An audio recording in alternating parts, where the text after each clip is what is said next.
काय रे विजय, तुला काही अक्कल वगैरे आहे की नाही? तू चक्क तुझ्या विवाहित बहिणीवर हात उचललास. अरे, अजून आम्ही जिवंत आहोत. आम्ही जिवंत असताना तू माझ्या मुलीशी असा वागतोस. मग आमचे डोळे मिटल्यावर काय अवस्था करशील माझ्या लेकीची? विजय म्हणाला, आई, मी तुला आणि बाबांना आता स्पष्टच सांगतो. हिचं माहेर तोपर्यंत आहे जोपर्यंत तुम्ही दोघे जिवंत आहात. तुमच्यानंतर माझे ओमकारी सोबत कोणतेही नाते राहणार नाही.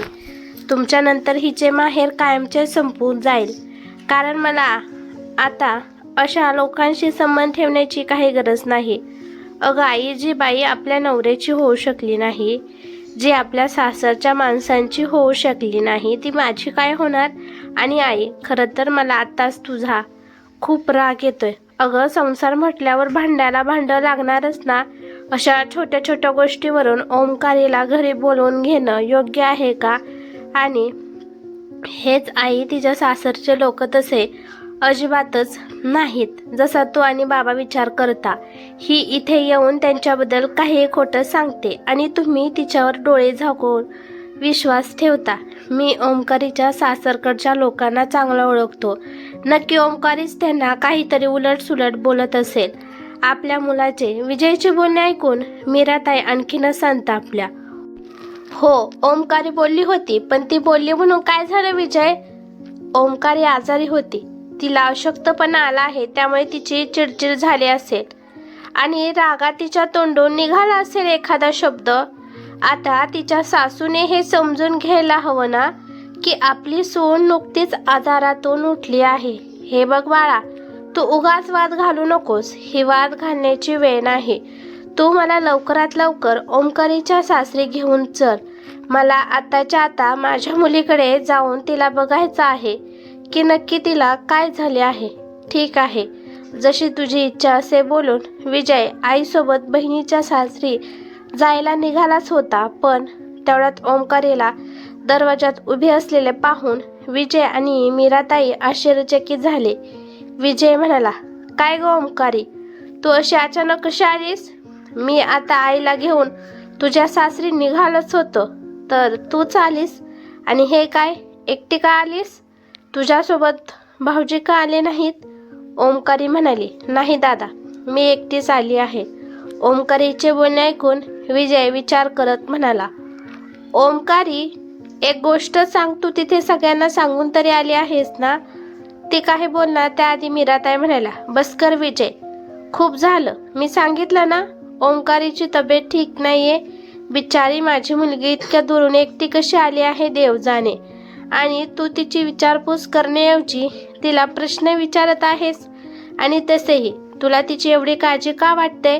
अरे, हे तर बरंच झालं ना, तुला तिच्या सासरी इतक्या दूर जावं तर लागलं नाही. आणि तू असा विचार का करत आहे? एवढे आजारी असताना देखील तिने कोणालाही त्रास दिला नाही. तिच्या त्या जाच करणाऱ्या सासूपासून स्वतःची सुटका करून माझी मुलगी इथे आली आहे, तर इथेही तू तिची दुसरी सासू बनून तिच्यावर प्रश्नांचा भडीमार करत आहेस. विजय म्हणाला, आई, तुला कसं कळत नाही की काही आजारी वगैरे नाहीये ही? मला भाऊजीचा फोन आला होता, त्यांनी मला सगळं काही सांगितलं आहे. ही तिच्या सासरच्या नेमस्त लोकांशी भांडण करून आली आहे. तुला खोटं वाटत असेल तर विचार हिला, आणि जे काही आहे ते खरं खरं सांग म्हणाव. मुलाचे बोलणे ऐकून मीराताई आश्चर्यचकित होऊन ओमकारीकडे पाहू लागल्या. त्या म्हणाल्या, काय ग ओमकारी बाळा, खरं खरं सांग, नक्की काय घडलंय? विजय जे काही बोलतोय ते खरं आहे का? तू खरंच तिकडे भांडण करून आली आहेस का? हे बघ बाळा, तुझ्या आईपासून तू काही लपवू नकोस. काय झालं आहे ते मला अगदी खरं आणि स्पष्ट सांग. आपल्या आईचे बोलणे ऐकून ओमकारी रडू लागली आणि रडत रडत म्हणाली, आई, माझी काही चूक नाही. मला काही त्या लोकांशी भांडण करायला वेळ लागलं आहे का? ते लोक जाणून बुजून मला भांडायला मजबूर करतात. आणि दादा, तुला तर नेहमी माझी चूक दिसते ना. तू नेहमी माझ्यातच दोष काढतोस. तुझ्या दृष्टीने माझ्या सासरचे लोक खूप चांगले आहेत ना. पण आई, मी तुला काय सांगू, मला त्या घरात कामवालीपेक्षा वाईट वागणूक दिली जाते. तिथे मी एक कप चहा सुद्धा शांतपणे पिऊ शकत नाही. सकाळी मी जशी चहा प्याय बसते तेव्हापासून सगळ्यांच्या ऑर्डर्स चालू होतात. कोणाला भजी पाहिजे असतात, कोणाला बटाट्याचे पराठे, तर कोणाला कांदे पोहे हवे असतात. आता एक गोष्ट सांग आई, मी एकटी इतक्या लोकांच्या आवडीनिवडी कशा पूर्ण करू शकते? मी काय माणूस नाही का? मी काय मशीन वगैरे आहे की काय, सकाळपासून रात्रीपर्यंत सतत काम करत राहायला? असं बोलून ओमकारी रडू लागली. ती पुढे म्हणाली, आई, त्या लोकांनी तर कधी हा विचार केला नाही की मी त्या घरचे एकुलते एक सून आहे. त्यामुळे आपल्या एकुलते एका सुनेचे थोडेसे लाड करावेत, तिच्यावर थोडंसं प्रेम करावे. पण नाही, मला फक्त नोकरासारखं राबवून घेतात. आणि खरं सांगायचं झालं तर आई, माझी तब्येत वगैरे खराब नव्हती. मी तुझ्याशी खोटं बोलले होते. मी तिथे खरंच त्या लोकांच्या त्रासाला कंटाळून भांडण करून इकडे आले आहे. पण आता मी काही तिकडे जाणार नाही आणि मला तिकडे जाण्यासाठी कोणीही जबरदस्ती करणार नाही, आता सांगून ठेवते. असे बोलून ओमकारीने जणू काही एक निर्णय जाहीर केला. आपल्या मुलीचे बोलणे ऐकून मीराताई घाबरल्या. त्या विचार करू लागल्या, जर ही खरंच सासरी परत गेली नाही तर काय होईल? मग ओमकारीला खूप प्रेमाने समजावत मीराताई म्हणाल्या, हे बघ बाळा, ते तुझे सासर आहे, त्यामुळे थोडे फार तर खटके उडतच राहतील. काही गोष्टी त्या लोकांनीही समजून घ्यायला हव्यात आणि काही तुलाही सहन करावं लागेल, तरच घर संसार सुरळीत चालू शकेल. आईच्या बोलण्याने ओमकारी आणखीनच चिडली आणि म्हणाली, आई, घर संसार चालू अथवा न चालू, मी त्या घरात जाणार नाही. आता माझा जीव जरी गेला तरी मी जाणार नाही म्हणजे नाही. तेवढ्यात विजयची बायको रोहिणी, जी आतापर्यंत स्वयंपाकघरातून हे सर्व बोलणे ऐकत होती, ती ओमकारीसाठी पाणी घेऊन आली आणि तिला पाणी देत म्हणाली, घ्या ताई, थंड पाणी प्या, डोकं शांत होईल. रोहिणीचे बोलणे ऐकून ओमकारीला समजलंच नाही की रोहिणी तिचे सांत्वन करत आहे की तिला मुद्दाम बोलत आहे. तेवढ्यात रोहिणी म्हणाली, बरं ताई, तुम्ही अशा अचानक न सांगता निघून आलात तर काही दिवस थांबणार की आताच निघून जाणार आहात? रोहिणीचे बोलणे ऐकताच ओमकारी आणखीनच भडकली आणि म्हणाली, वहिनी, ही काय पद्धत आहे विचारण्याची? हे माझे घर आहे, माझी मर्जी. मी कितीही दिवस राहीन आणि कधीही जाईल किंवा कायमची इथेच राहीन. तू कोण आहेस मला विचारणारी? आणि तसेही कोणतीही मुलगी आपल्या माहेरी आल्यावर एकाच दिवसात तर परत जात नाही ना. आता आले आहे तर काही दिवस थांबूनच जाईल. ओमकारीचा राग बघून रोहिणी हसून म्हणाली, हे काय ताई, तुम्ही तर रागवलात. मी तर असंच मस्करी म्हणून विचारत होते. दोघींमध्ये बोलणे आणखीनच वाढू नये म्हणून मध्ये मीराताई रोहिणीला म्हणाल्या, सुनबाई, ऐक ना, मी काही कामासाठी बाहेर चालले आहे, थोड्या वेळात परत येते. तोपर्यंत तू रात्रीच्या जेवणाची तयारी कर. आणि हो, आज रात्रीच्या जेवणात पुऱ्या, बटाट्याची भाजी आणि खीर बनवून ठेव. असं म्हणून मीराताई निघून गेल्या आणि रोहिणी ही गपचूप उठून स्वयंपाकघरात जेवणाची तयारी करायला लागली. विजय ही मीराताईसोबत बाहेर गेला. आता ओमकारी एकटी हॉलमध्ये बसून आरामात मोबाईल बघत होती. साधारण अर्ध्या तासानंतर विजय येऊन तिच्या बाजूला बसला आणि म्हणाला, ओमकारी, मला जरा एक ग्लास थंड पाणी आण, खूप तहान लागली आहे. ओमकारी तर आधीपासूनच चिडचिड करणारी आणि उद्धट बोलणारी होती. उद्धट बोलण्याची तिला इतकी सवय झाली होती की ते हे विसरून गेली होती की समोर तिचा मोठा भाऊ तिला पाणी मागतोय. ती लगेचच म्हणाली, दादा, आता तू मला पाणी आणायला सांगतोस, पण उद्या तू माझ्याकडून सगळी कामे करून घेशील म्हणून सांगते. मी काही तुला पाणी वगैरे देणार नाही. तुझ्या बायकोला सांग पाणी आणायला.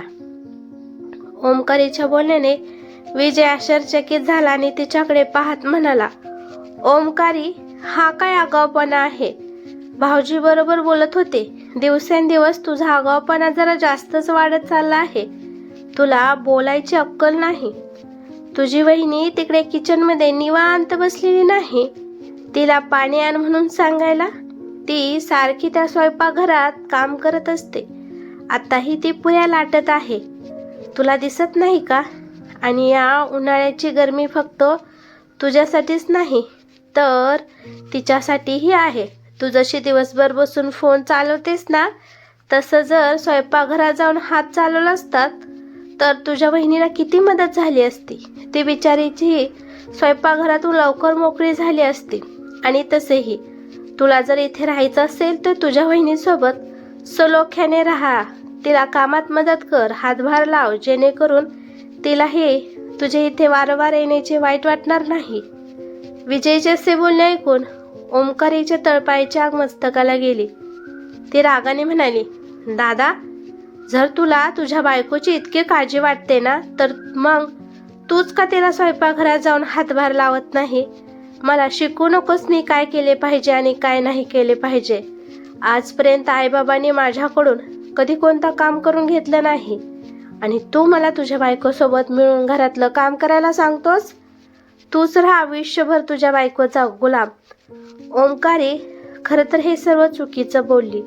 बायकोचा गुलाम हा शब्द ऐकून विजयला भयंकर राग आला आणि तो पुढे ओमकारीला काही बोलणार तेवढ्यात रोहिणी तिथे आली आणि म्हणाली, हे घ्या पाणी.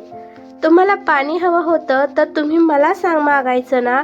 तुम्हाला तर ठाऊक आहे ना तुमचे आईबाबा ताईकडून कधी एक ग्लास पाणीही मागून प्यायले नाहीत म्हणून. मग जर त्या आपल्या आईवडिलांचे काम करत नाहीत, नवऱ्याचे काम करत नाहीत, आपल्या सासरच्या कोणाचंही काम करत नाहीत, तर त्या तुमचं काम का करतील.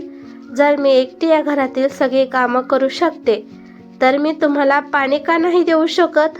आणि काय हो ताई, ही काय पद्धत आहे का आपल्या मोठ्या भावाला बोलण्याची.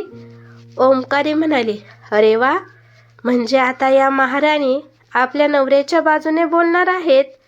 तर आतापर्यंत तर बायकोचा भक्त बोलत होता, पण आता भक्तीनंही बोलू लागली.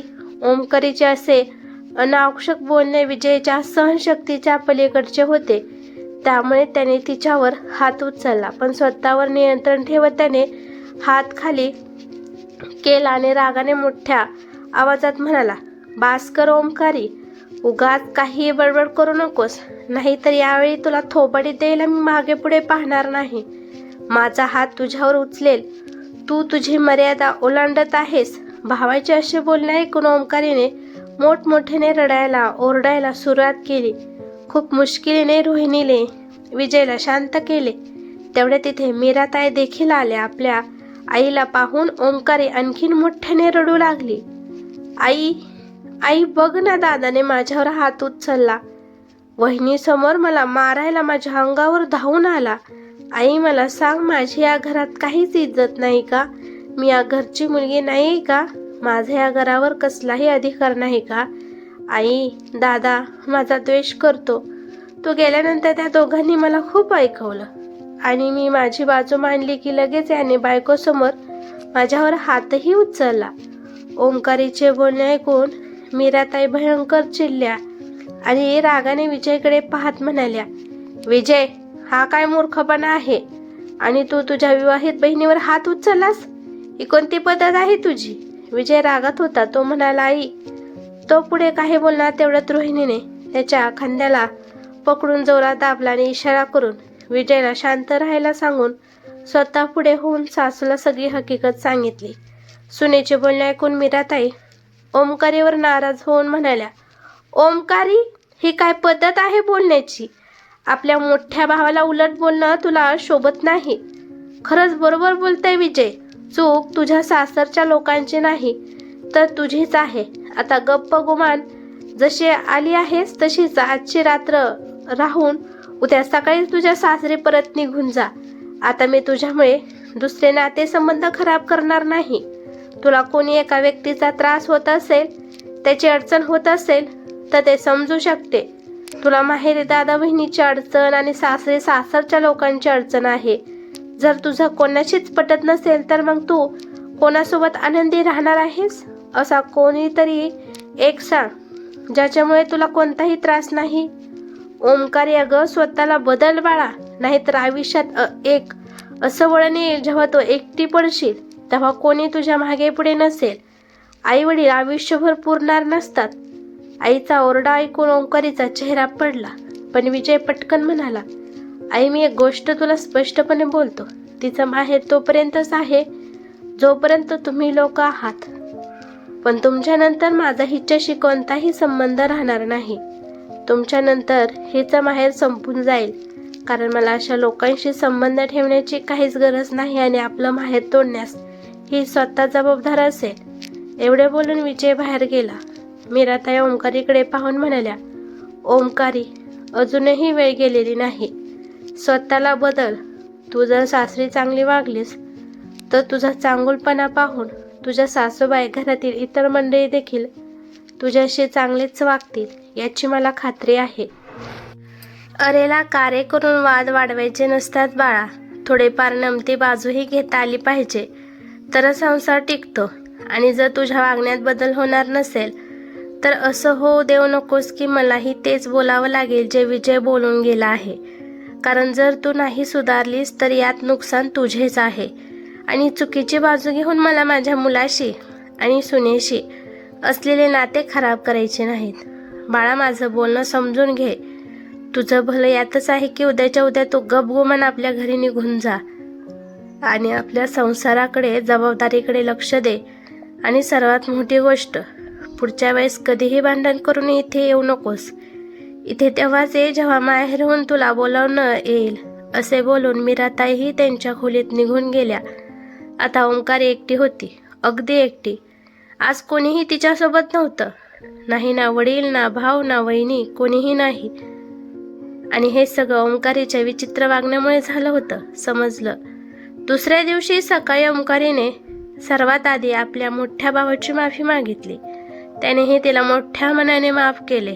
सर्वांचे निरोप घेऊन ती शांतपणे सासरी निघाली. यावेळी तिच्या मनात राग नव्हता, फक्त आईचे शब्द कानात सतत घुमत होते. सगळ्यांशीच जर वाद होत असतील तर एकदा स्वतःकडेही बघ बाळा. सासरी पोचल्यावर तिने आधी दारातच थांबून एक खोल श्वास घेतला. आत पाऊल टाकताच घरात नेहमीसारखीच लगबग सुरू होती. कोणी तिची वाट पाहत नव्हतं. पण यावेळी तिला त्याची खंतही वाटली नाही. ती थेट सासू सासऱ्यांसमोर उभी राहिली. मान खाली घालून थरथरत्या आवाजात म्हणाली, आई बाबा, माझ्याकडून खूप चुका झाल्या. कळत न कळत मी तुमचं मन दुखावलं, तुमच्याशी वाद घातले. आज मी त्यासाठी मनापासून माफी मागते. घरात क्षणभर शांतता पसरली. ओंकारी पुढे वळली आणि नवऱ्याकडे पाहत म्हणाली, तुझ्याशीही मी चुकीचं वागले. तुझ्या घरात राहून मी जबाबदाऱ्या विसरले. मला समजून घ्यायला वेळ द्यायला. पण आता मला स्वतःला बदलायचं आहे. तिच्या नवऱ्याला तिच्याकडून हे शब्द अपेक्षित होते. तो थोडा वेळ गप्प राहिला. मग हळूच म्हणाला, माफी मागणे इतकी मोठी गोष्ट नाही ओंकारी, पण बदल खराच हवा. त्या दिवशीपासून ओंकारी खरोखरच बदलली. ती शांत राहू लागली म्हणून नाही तर समजूतदार झाली म्हणून. काम करताना कुरकुर कमी झाली. बोलताना शब्द विचारपूर्वक वापरू लागली. आणि सर्वात महत्त्वाचं म्हणजे ती स्वतःच्या रागावर नियंत्रण ठेवायला शिकली. हळूहळू घरातलं वातावरणही बदलू लागलं. सासूचं बोलणं थोडं मवाळ झालं. नवरा देखील तिच्या झालेल्या सकारात्मक बदलामुळे खुश होता. एक दिवस ओंकारी स्वयंपाकघरात काम करत असताना तिच्या सासू म्हणाल्या, ओंकारी, सकाळी तुझी खूप धावपळ होते, त्यामुळे मी रोज सकाळी भाज्या बनवत जाईल. तू चपात्या, लाटा आणि नाश्ता बनवत जा. सासूच्या या एका वाक्याने ओंकारीसाठी मोठा बदल ठरला. त्या संध्याकाळी ओंकारी मनात म्हणाली, खरंच आई बरोबर बोलली होती. आपण समोरच्या माणसाला प्रेम दिलं तरच प्रेम मिळतं. मित्रांनो, संसार म्हणजे सतत जिंकण्याची लढाई नाही, तर रोज स्वतःला थोडं थोडं बदलण्याची तयारी आहे. राग, अहंकार आणि मीपणा या हट्टामुळे नाती तुटतात. पण समजूतदारपणा, नम्रता आणि संवादामुळेच नाती टिकतात. आई वडील, भाऊ भाऊजाई यांच्यापैकी कोणीही कायमचं आपल्यासाठी उभं राहत नाही. जर आपण सतत भांडणाची भूमिका घेतली तर शेवटी एकटेपणाच पदरात पडतो. स्वतःच्या आत डोकावून पाहण्याची हिंमत ठेवा. चुका मान्य केल्याने बदल स्वीकारला तर समोरच्याचं वागणं नक्कीच बदलू शकतं. जिद्द जिंकते, पण समजूतदारपणा संसार वाचवतो. ही कथा कशी वाटली ते मला कमेंट करून नक्की सांगा. कथा आवडली तर लाईक शेअर नक्की करा. आणि चॅनेलवरती नवीन असाल तर चॅनेलला सबस्क्राईब करा. धन्यवाद.